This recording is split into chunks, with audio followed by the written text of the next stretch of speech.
প্রণাম। মহাভারতের কর্ণের চরিত্র দ্বিমুখী।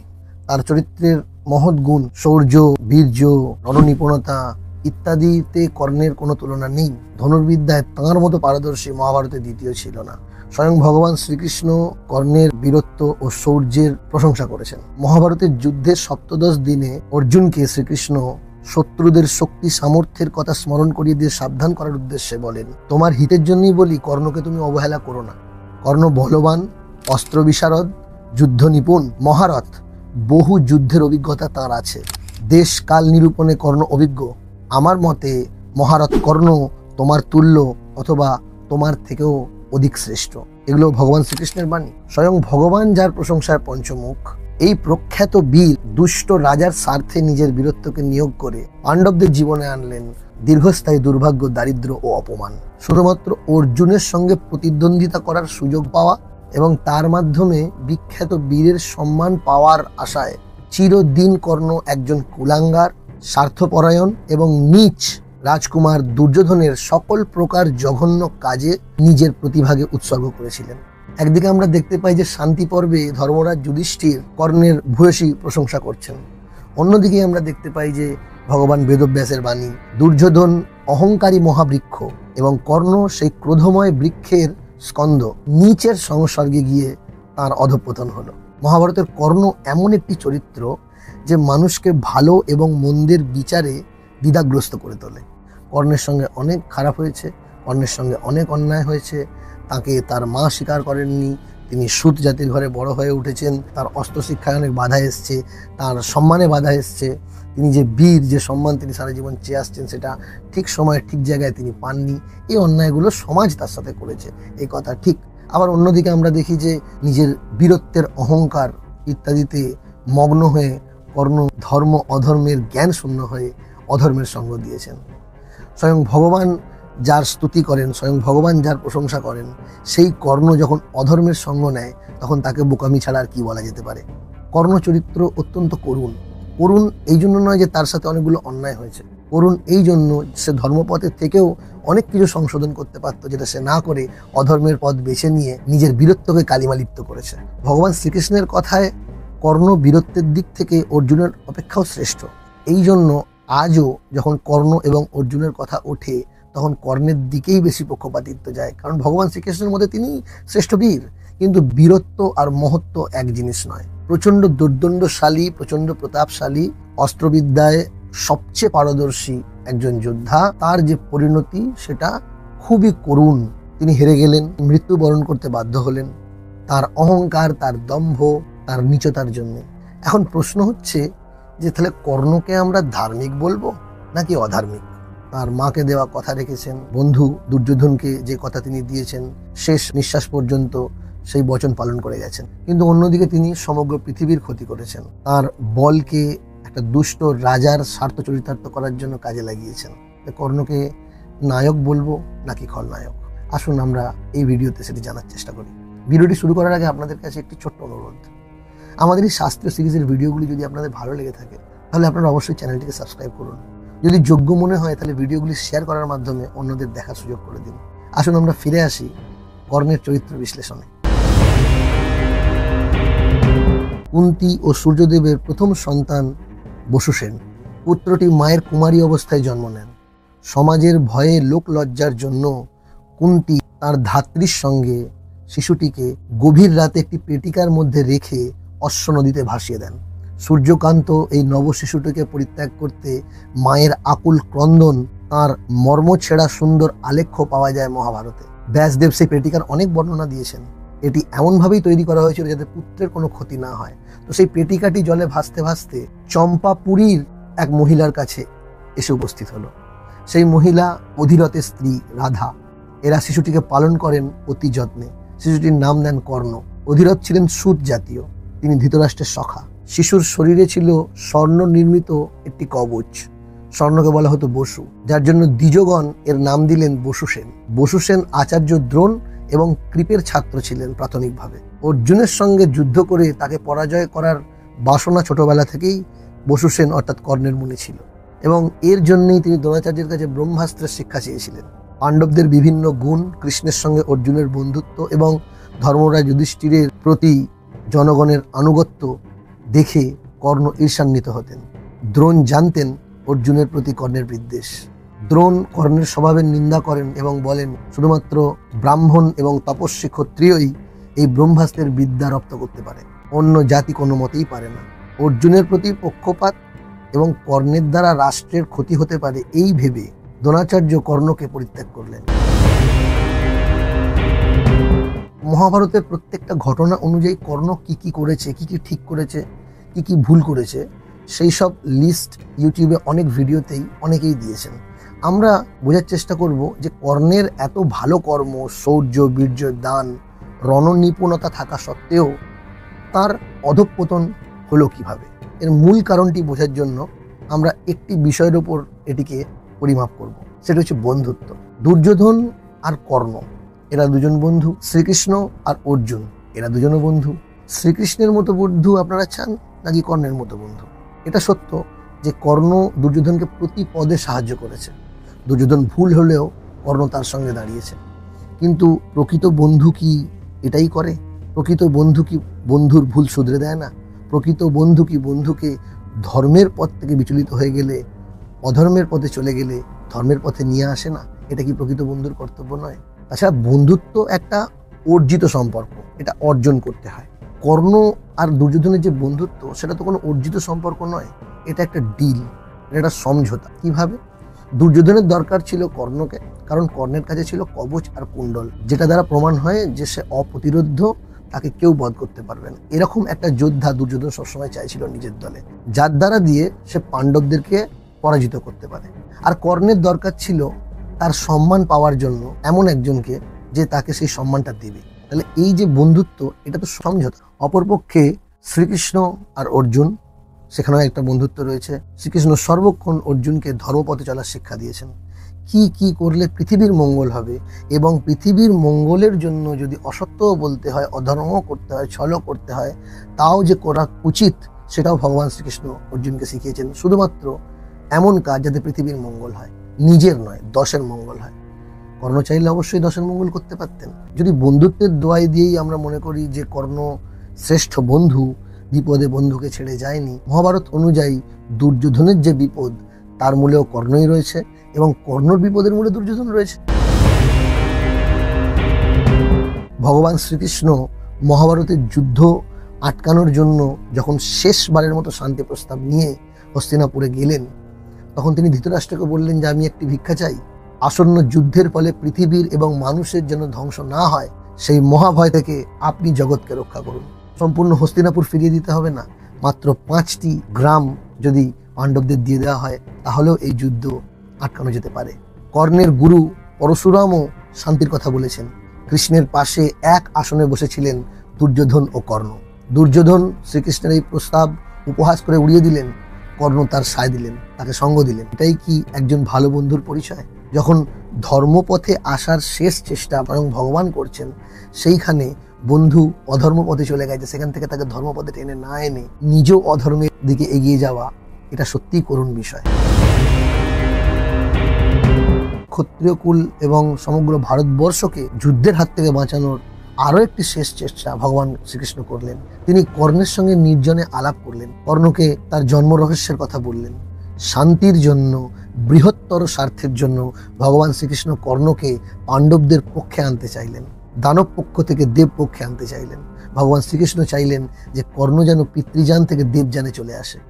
শ্রীকৃষ্ণ এও বললেন যে পাণ্ডবরা যদি জয়ী হয়, তাহলে পাণ্ডুর জ্যেষ্ঠ পুত্র হিসেবে কর্ণই রাজা হবেন হস্তিনাপুরের। কিন্তু অধর্মী বন্ধুর মোহে এতটাই মোহগ্রস্ত হয়ে গেছিলেন কর্ণ, সেদিন কর্ণ শ্রীকৃষ্ণের এই উপদেশকে প্রলোভন হিসেবে নিয়েছিলেন।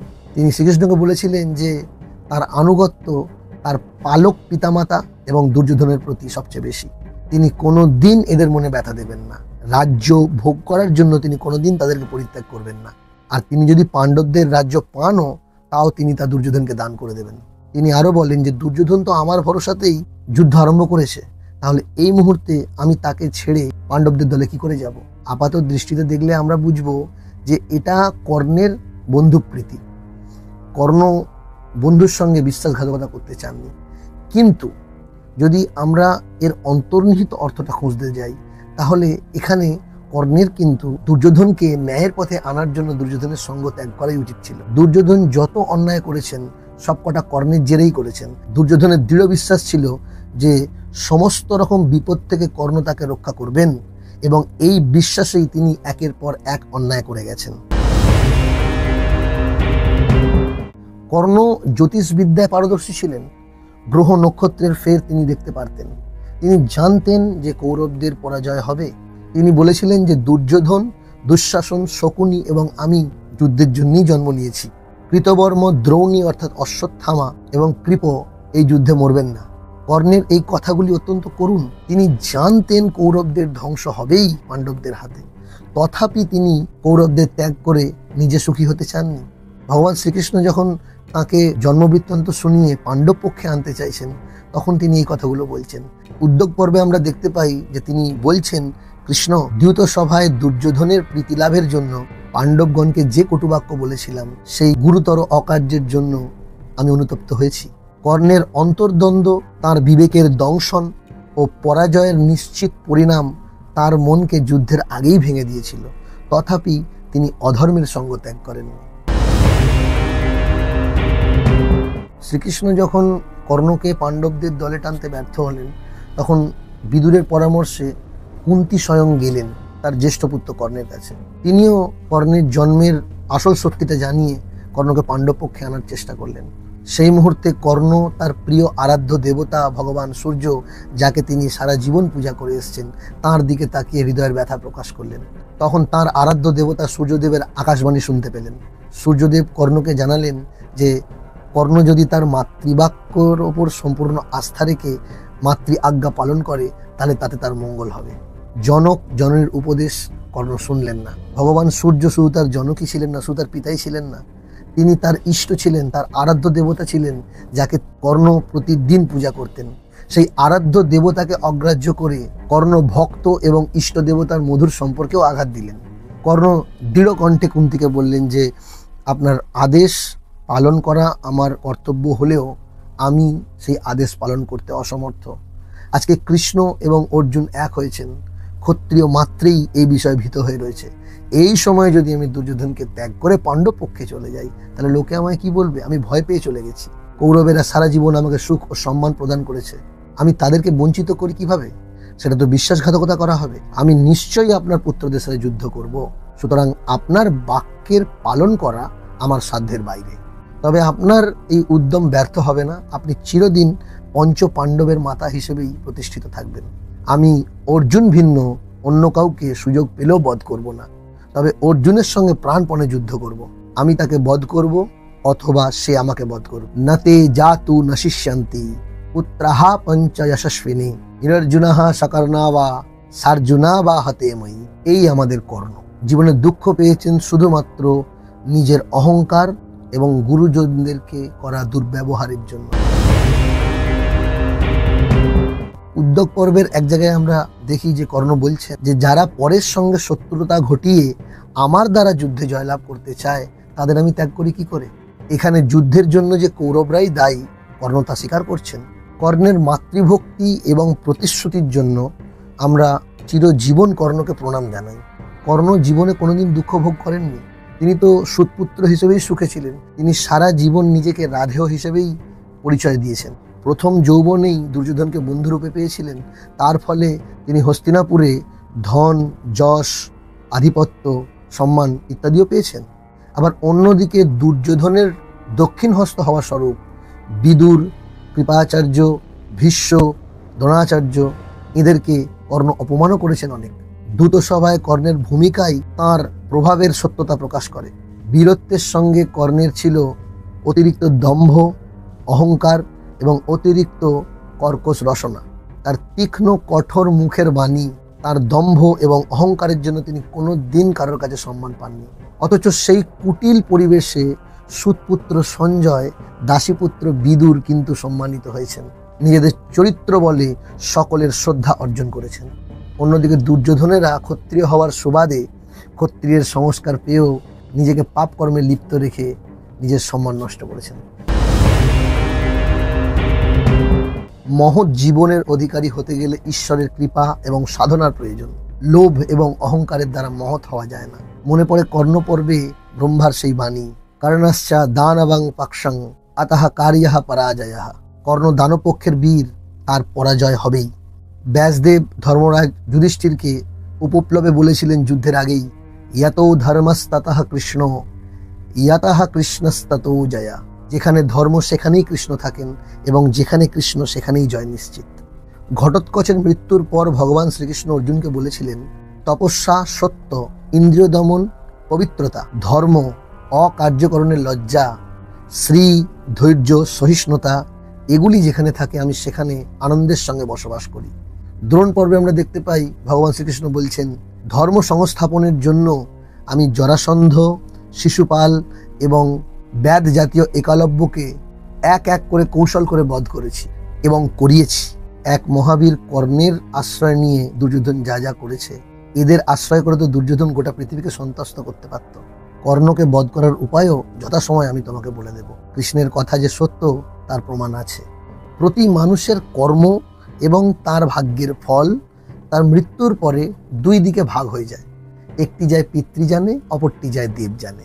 দেবযানে দেবলোক, ব্রহ্মলোক, পিতৃযানে নিকৃষ্ট স্থান। কৃষ্ণ অনেক চেষ্টা করেও কর্ণকে পিতৃযান থেকে দেবযানে আনতে পারেননি। যুদ্ধের শেষে কুন্তির কাছে কর্ণের আসল পরিচয় জানার পর ধর্মরাজ যুধিষ্ঠির রাজ্য ভোগ করতে চাননি।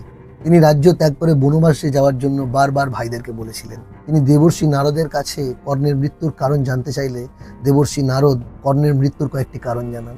অগ্নিহোত্রী ব্রাহ্মণ এবং পরশুরামের অভিশাপ, কুন্তির কাছে অর্জুন ব্যতীত অন্য ভাইদের বধ করবে না এই প্রতিশ্রুতি দান, ইন্দ্র কর্তৃক কর্ণের সহজাত কবচ ও কুণ্ডল হরণ, ভীষ্ম ও দ্রোণের বারংবার কর্ণকে অর্ধরথী হিসেবে ঘোষণা করা, সারথী শল্যের বিরূপ বাণী কর্ণের তেজ অনেকাংশে হরণ করেছিল। শ্রীকৃষ্ণের নীতিও ছিল কর্ণের প্রতিকূলে। শান্তি পর্ব অনুযায়ী আমরা দেখি যে এগুলি কর্ণের পরাজয়ের আসল কারণ। যুদ্ধের সপ্তদশ দিনে অর্জুনকে সতর্ক করার জন্য ভগবান শ্রীকৃষ্ণ কর্ণের প্রশংসা করেছেন ঠিকই, কর্ণকে শ্রেষ্ঠ বীরও বলেছেন।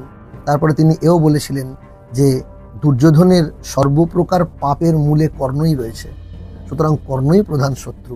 ইয়াচ্চা আয়ুষ্মাসু পাপাং বৈ ধার্তরাষ্ট্রঃ প্রযুক্তবান তত্রা সর্বত্র দুষ্টাত্মা কর্ণঃ পাপমতির মুখম। পরাজয়ের কিছু পূর্বে যখন অকস্মাৎ কর্ণের রথের চাকাকে ভূমি গ্রাস করলো, তখন কর্ণের মনে পড়ল ব্রাহ্মণের অভিশাপ, মৃত্যুর সময় ভূমি তোমার রথচক্র গ্রাস করবে। পরশুরামের অভিশাপে অস্ত্র বিস্মৃতি হলো কর্ণের। এইভাবে বিপদগ্রস্ত হয়ে কর্ণ তখন ধর্ম নিন্দা করতে লাগলেন। তবে এই মহা বিপদের সময়ও দৃঢ়ভাবে তিনি সংগ্রাম করে যুদ্ধ করতে থাকলেন। তিনি ক্রোধে অশ্রুপাত করে অর্জুনকে বললেন, মুহূর্তং ক্ষমা পাণ্ডবা, পার্থ, কাপুরুষের মতো আমার এই দুঃসময়ে আমার সাথে যুদ্ধ করো না। তুমি বীর ও সৎ যোদ্ধা, তস্মাৎ ক্ষমা মামাক্ষণম। ধার্মিকেরা অসহায় যোদ্ধাকে প্রহার করে না। আমি রথচক্র ভূমি থেকে তুলি, তারপর তুমি আমাকে প্রহার করো। একটু অপেক্ষা করো। আমি তোমাকে এবং কৃষ্ণকে ভয় করি না। তুমি ক্ষত্রিয় বংশে তোমার জন্ম, অতএব পার্থ, ধর্ম রক্ষার জন্য ধর্মের শাসন স্মরণ করে আমাকে একটু ক্ষমা করে সময় দাও। কৃষ্ণ তখন রথ থেকেই কর্ণকে বললেন, কর্ণ, নীচ লোকেরা বিপদের সময় ধর্মের নিন্দা করে, তখন নিজের পাপ কর্মের নিন্দা করে না। তোমার পাপ কাজের তালিকা আমি দিচ্ছি। সভায় দ্রৌপদীর অপমান, পাশা খেলায় অনভিজ্ঞ ধর্মরাজকে পরাজিত করে তাকে জয় করা, তোমার মতের অনুসারে সর্পদংশন ও বিষযুক্ত খাবার খাইয়ে ভীমকে হত্যা করার চেষ্টা, যতুগৃহে পাণ্ডবদের পুড়িয়ে মারার চেষ্টা, বনবাসের পরে পাণ্ডবদেরকে রাজ্য না দেওয়া, দ্রৌপদীকে অন্য পতি বরণ করার আদেশ দান, বালক অভিমন্যুকে নৃশংসভাবে হত্যা করার সময় তোমার ধর্ম কোথায় ছিল? এখন ধর্মের চিন্তায় জীব শুকিয়ে গেলে আর কি হবে? কৃষ্ণের এই অভিযোগে কর্ণ লজ্জায় অধবদনে নীরব হলেন। এব মুক্তস্তদা কর্ণ বাসুদেবেন ভারত লজ্জয়া বনত ভূত্বা নোত্তরং কিঞ্চিৎ উক্তবান। এর পরেও কর্ণ যুদ্ধ করলেন প্রচণ্ড বীরত্বের সঙ্গে। এইরকম একটা মহা বিপদের সময় যুদ্ধ করাটা সত্যি একটা বীরত্বের নিদর্শন। এই জন্যেই অর্জুন অপেক্ষা কর্ণ শ্রেষ্ঠ বীর, কিন্তু মহৎ তিনি হতে পারলেন না, নায়ক তিনি হতে পারলেন না, শুধুমাত্র তার অহংকার, তার দম্ভের জন্য। তিনি যদি তার এই শক্তি, তার এই বীরত্বকে ধর্মের পক্ষে, ধর্মের কাজে, মানুষের কল্যাণের কাজে কাজে লাগাতেন, তাহলে তিনি আজ নায়ক হিসেবে থাকতেন মহাভারতের। এই সময়তেও কর্ণের বাণেতে অর্জুন কয়েকবার আঘাতপ্রাপ্ত হলেন। সেই সুযোগে কর্ণ রথের চাকা তোলার চেষ্টা করলেন। ভগবান শ্রীকৃষ্ণ অর্জুনকে বললেন যে রথে ওঠার আগেই কর্ণকে বধ করো। অর্জুন কর্ণের রথের ধ্বজা ভেঙে দিলেন। এই রথধ্বজই কৌরবদের জয়ের আধার ছিল। এর পরেই অর্জুন অপরাহ্নকালে কর্ণের শিরশ্ছেদ করলেন। কর্ণের জীবনের ধ্যান জ্ঞান ছিল বীর আখ্যা পাওয়া, এবং সেই বীর কি করে আখ্যা পাওয়া যাবে না অর্জুনকে হারিয়ে। একমাত্র অর্জুনকে হারিয়ে কি কর্ণ বীর হতে পারতেন? ব্রহ্মাস্ত্রের শিক্ষা পাওয়ার জন্য তিনি পরশুরামের কাছে গিয়ে মিথ্যা বলে পরশুরামের থেকে ব্রহ্মাস্ত্র শিক্ষা নেন, এবং পরশুরাম পরবর্তীকালে যখন জানতে পারেন যে তিনি ক্ষত্রিয় নন, তিনি সুতপুত্র, তখন পরশুরাম কর্ণকে অভিশাপ দেন যে বিপদের সময় এই ব্রহ্মাস্ত্র যখন চালাবার হবে তখন সেই অস্ত্রের যে বিদ্যা সেটি সে ভুলে যাবে। কর্ণ বেদাদি পাঠ করেছিলেন, যথারীতি সূর্যের উপাসনা করতেন মধ্যাহ্ন কাল অবধি। সে সময় বহু ব্রাহ্মণকে তিনি দান করতেন, কোনো প্রার্থীকে তিনি নিরাশ করতেন না। এই জন্য পরবর্তীকালে বহু কবি তাঁর এই দান বিষয়ে বহু উপাখ্যান রচনা করেছেন। কর্ণের সমগ্র জীবনটাকে বিশ্লেষণ করা আমাদের এই একটি ভিডিওতে সম্ভব নয়।